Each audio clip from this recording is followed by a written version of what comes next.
আগতে পাকিস্তানত অত্যাচাৰ হৈছিলে, এতিয়া বাংলাদেশত অত্যাচাৰ হৈছে। ই এটা কথা স্পষ্টভাৱে প্ৰমাণ কৰিছে যে যি দেশ ধৰ্মীয় গোড়ামী ভিত্তিত নিৰ্মাণ হয় বা যি দেশৰ জনসাধাৰণে ধৰ্মৰ নামত অত্যন্ত গোড়ামী কৰিবলৈ আৰম্ভ কৰে, সেই সমাজে সংখ্যালঘু লোকসকলক নিৰাপত্তা দিব নোৱাৰে। আজি আমাৰ আগতে পাকিস্তানত অত্যাচাৰ হৈছিলে, এতিয়া বাংলাদেশত অত্যাচাৰ হৈছে।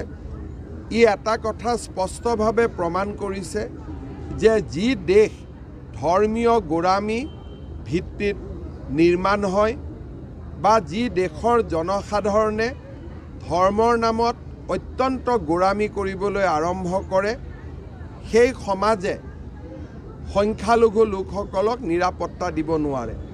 আজি আমাৰ